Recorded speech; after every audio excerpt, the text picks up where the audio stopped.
अल्हम्दुलिल्लाहिल वाहिदिल गफ्फार अल्लाहुम्मा सल्लि व सल्लिम अला सय्यिदिल बशर वश्शफ़ी वल मुशफ़्फ़ा फ़िल महशर अल्लज़ी ख़तमत बिहिन नबिय्यीन व आलैत दरजतहु फ़ी इल्लिय्यीन व वफ़्फ़तहु फ़ी किताबिकल मुबीन।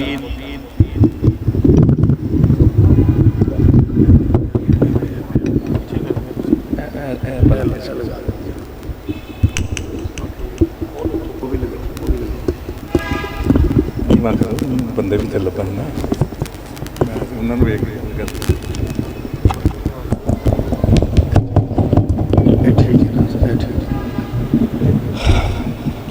अल्लाहुम्मा सल्लि व सल्लिम अला सय्यिदिल बशर वश्शफ़ी वल मुशफ़्फ़ा फ़िल महशर अल्लज़ी ख़तमत बिहिन नबिय्यीन व आलैत दरजतहु फ़ी इल्लिय्यीन व वफ़्फ़तहु फ़ी किताबिकल मुबीन फ़क़ुल्त व अन्त अस्दक़ुस सादिक़ीन व अहसनुल क़ाइलीन व मा अरसलनाका इल्ला रहमतल लिल आलमीन।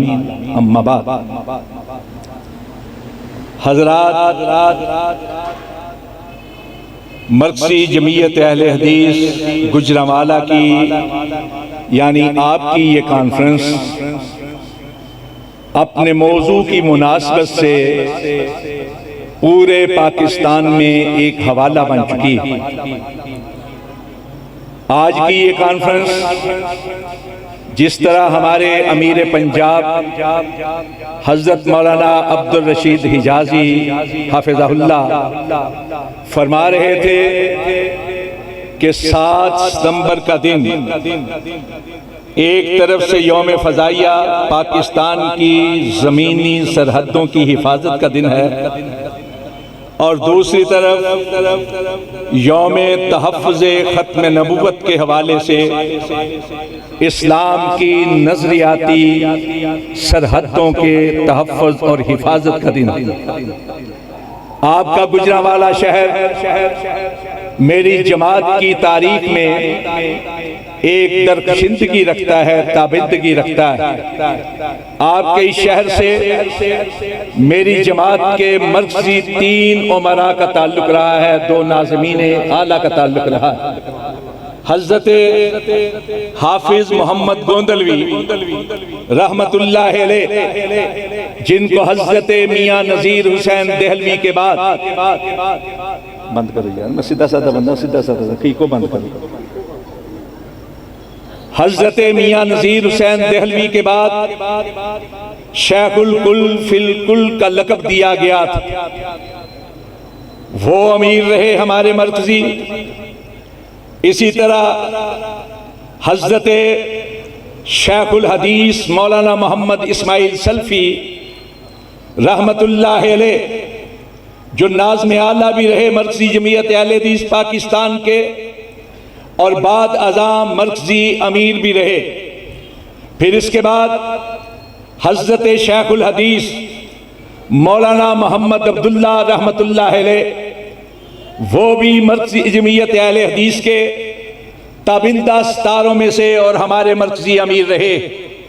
हज़रत अल्लामा एहसान इलाही ज़हीर शहीद रहमतुल्लाह अलैह अगरचे उनकी पैदाइश सियालकोट की थी, लेकिन बाद में उनकी ज़िंदगी का सारा हवाला और उनके ख़ानदान की मुनासबत से गुजरांवाला ही उनकी पहचान ठहरा है। वो भी हमारे मरकज़ी नाज़्म आला रहे। हज़रात, इसी तरह तहरीके ख़त्म नबुव्वत के हवाले से हम देखते हैं तो हमारे तमाम के तमाम बुज़ुर्ग हज़रत मौलाना हाफिज़ मोहम्मद लखवी रहमतुल्लाह अलैह से लेकर हज़रत अल्लामा शहीद तक सब के सब ने तहरीके ख़त्म नबुव्वत में ऐसा किरदार अदा किया है कि एक एक शख्सियत पर मुफस्सल और मबसूत किताबें लिखी जा सकती। हज़रत मौलाना मोहम्मद इस्माइल सल्फ़ी रहमतुल्लाह अलैह उनके बारे में हमारे बरेलवी अहबाब का एक रिसाला है कंजुल ईमान, जो लाहौर से शाया होता है। सितंबर 2009 में उसने खत्म नबूवत नंबर शाया किया और उसमें मस्जिद वजीर खान के खतीब मौलाना अबुल बरकात की ज़बानी मौलाना इस्माइल सल्फी की जेल के अंदर गुजरी हुई जिंदगी के बारे में लिखा। और इसी तरह मौलाना कौसर नियाजी ने जो किताब लिखी थी कालमों का मजमुआ मुशाहिदात, उसके अंदर बाकायदा उसने ये लिखा कि मैंने जेल के अंदर मौलाना मोहम्मद इस्माइल सल्फी से हदीस की तालीम हासिल की है। हज़रत अल्लामा एहसान इलाही ज़हीर का जो किरदार रहा है खत्म नबुव्वत के अंदर, वो मोहताज बयान नहीं है। यही 7 सितंबर का जो दिन है, इसके पस मंजर के अंदर एक तारीख है। अल्हम्दुलिल्लाह आज के अखबारात में उस तारीख को मैंने रकमबंद किया है। एक तालिब इल्म की हैसियत से कुछ इशारे आपके गोश गुजार करना चाहता हूं। एक तहरीक चली थी 1953 के अंदर, जिसमें हमारे कोई उस वक्त के नामवर आलम दीन ऐसे नहीं होंगे जो जेल के अंदर ना गए हो तहरीक खत्म नबूवत के लिए।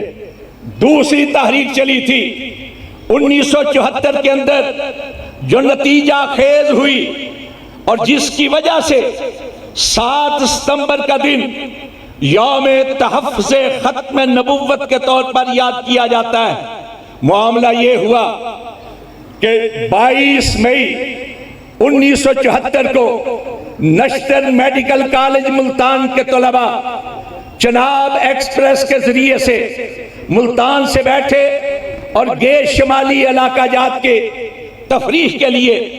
उस वक़्त चनाब एक्सप्रेस का जो रूट था मुल्तान से चलती लैलपुर में आती, जिसे आज फैसलाबाद कहा जाता है। लैलपुर से वो चनियोट के रास्ते रबुआ को क्रॉस करती, सरगोदा जाती, सरगोदा से फिर रावलपिंडी जाया करती थी। 22 मई 1974 को जब ये एक्सप्रेस रबुआ के स्टेशन पर पहुंची, तो रबुआ के अंदर जिसको मरज़इयों ने अपनी एक सल्तनत और रियासत समझा हुआ था, वहां वो लिटरेचर तकसीम कर रहे थे, कादियानियत का, मरज़ाइयत का। उन्होंने एक एक डब्बे में जाकर लोगों को वो लिटरेचर देना शुरू कर दिया, हैंडबिल की सूरत में, पंफलेटों की सूरत में, किताबचों की सूरत में। जब वो लोग नश्तर मेडिकल कॉलेज के तलबा की इस बोगी में पहुंचे, तो तलबा ने उनसे मुख्तलिफ सवाल करने शुरू कर दिए। जिस तरह नौजवान और बिलखसूस तलबा का ये मामला होता है, सवालात किए, किसी का जवाब मरज़ई दे पाए, किसी का ना दे सके। ऐसे में नश्तर मेडिकल कॉलेज के तलबा ने ऊंची आवाज के साथ खत्म नबूवत जिंदाबाद के नारे लगाने शुरू कर दिए। ताज तख्त खत्म नबूवत जिंदाबाद के नारे लगाने शुरू कर दिए। मरज़ाइयत मुर्दाबाद के नारे लगाए। गाड़ी अपने वक्त मुकर्रर से वहां से रवाना हो गई। 22 तारीख 22 मई 1974 का ये वाकया है। 29 मई को यही ट्रेन वापस आई जो मरज़ई गमाश्ते रेलवे के महकमे के अंदर थे। उन्होंने इतला कर दी, चुनाचे रबवे से पहले एक छोटा सा स्टेशन है नश्तराबाद, वहां कोई ट्रेन खड़ी नहीं होती थी, लेकिन मंसूबे के तहत इस ट्रेन को वहां रोक लिया गया। नश्तराबाद का स्टेशन मास्टर मरज़ई था, उसने नीचे उतरकर उस डब्बे के ऊपर जो नश्तर मेडिकल कॉलेज के तलबा का डब्बा था, बोगी थी, उसके ऊपर निशानात लगाए। उस गाड़ी को तब तक रोके रखा जब तक रबुआ से उसको कहा नहीं गया कि भेज दे। क्यों रोका गया? इसलिए कि मरज़ई मुसल्ला होकर हथियारों के साथ, रिवाल्वर, पिस्टल, चंद एक रिवाल्वर ज्यादा लाठियां, हाकियां और पत्थरों के साथ मुसल्ला होकर सैकड़ों की तादाद में रेलवे स्टेशन की लाइन की दोनों तरफ खड़े हो गए। इन्होंने यहां आकर स्टेशन मास्टर ने, जो इसका गार्ड था, ड्राइवर था, उसको नीचे उतार लिया और फिर इन तलबा के ऊपर हमलावर हुए।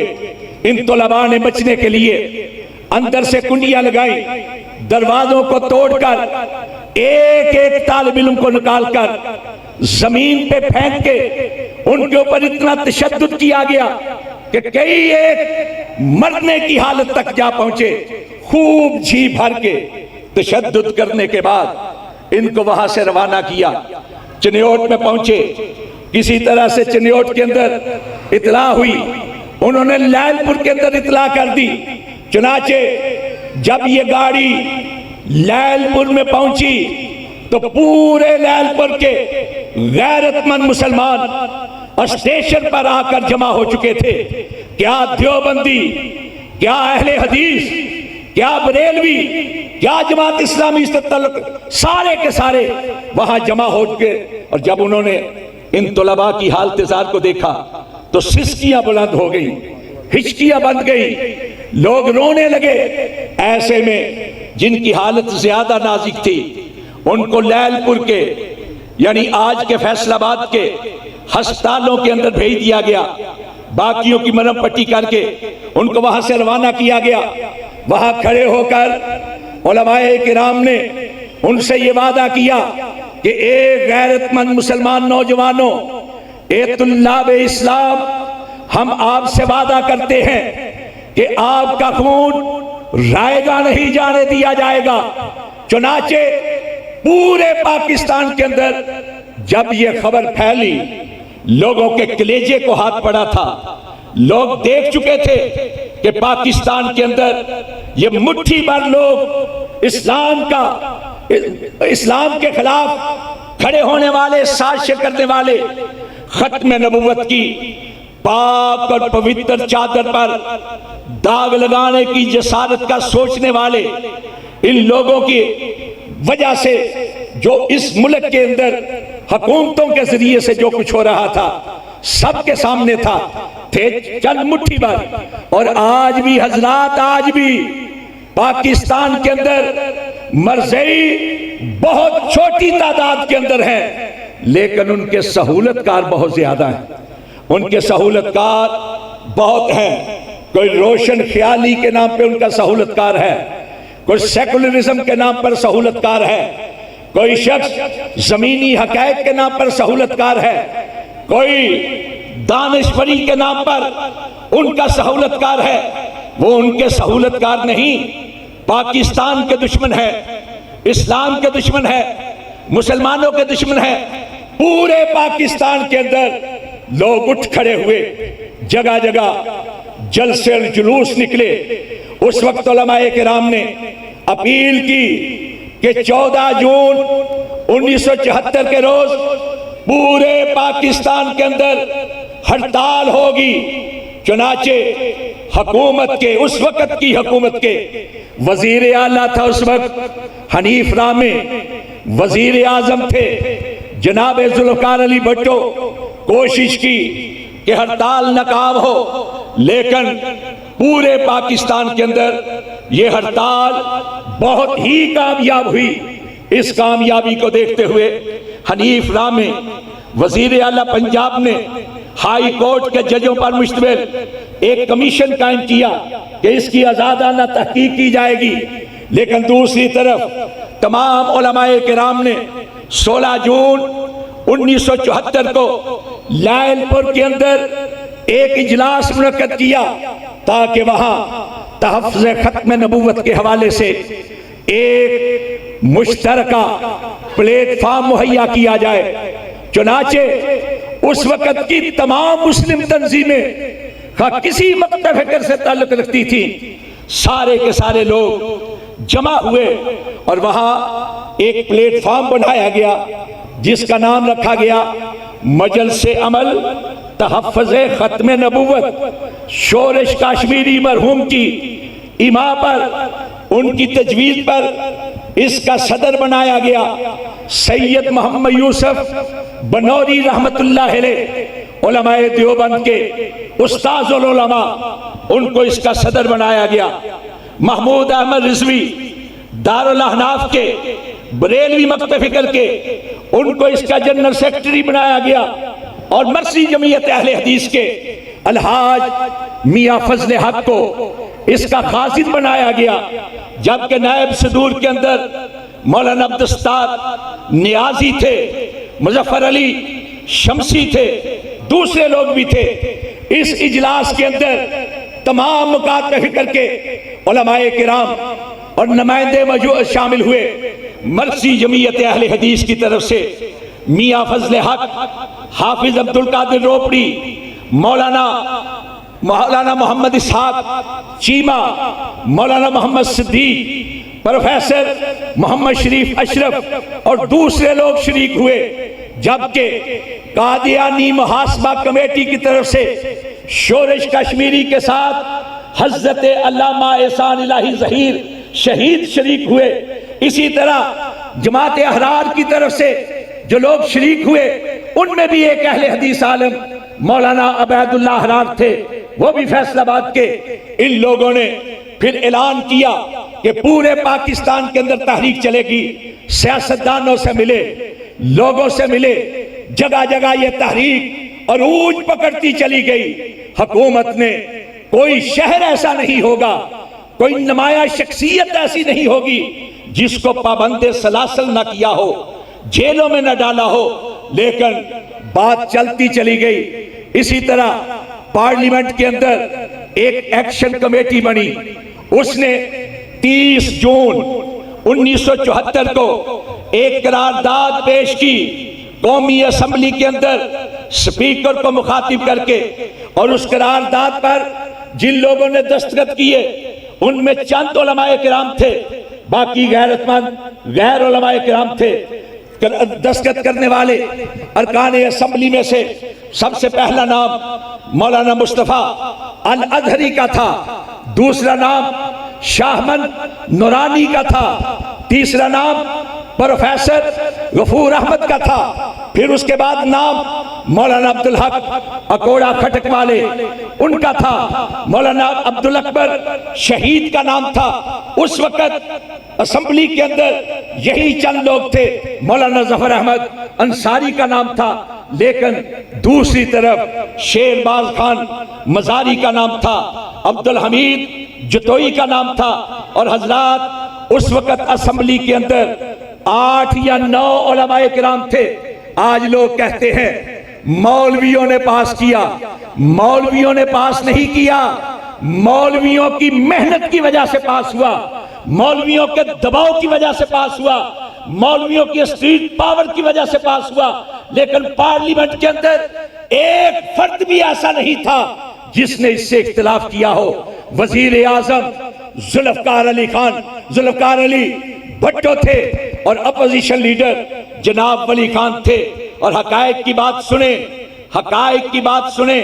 30 जून 1974 से लेकर 7 सितंबर 1974 तक सारी की सारी असेंबली को एक कमेटी की हैसियत देकर खुफिया इजलास किया गया। इस इजलास के 28 सेशन हुए, 28 इजलास और 96 नशिस्तें हुई। इनके अंदर फिर यही नहीं कि सिर्फ मुसलमान जो कह रहे हैं सो कह रहे हैं, बल्कि बुलाया गया उस वक्त के कादियानियों के सरबरा मिर्जा नासिर अहमद को। वो आया, उसको इजाजत दी गई, खुल के बात करो। 17 दिन तक उसको इजाजत दी गई कि करो जो कहना है। उन्होंने अपना लिटरेचर भी तकसीम किया, पंफलेट भी तकसीम किए। 42 सवालात उससे किए गए, उनके जवाबात दिए। 17 दिन वो और 7 दिन लाहौरी ग्रुप का सदरुद्दीन जो सरबराह था उसको मौका दिया गया। हजरात खुल के बातें हुई, खुल के बातें हुई। और फिर 5 और 6 सितंबर को उस वक्त के अटार्नी जनरल याहिया बख्तियार ने सारी गुफ्तगू को समेटा।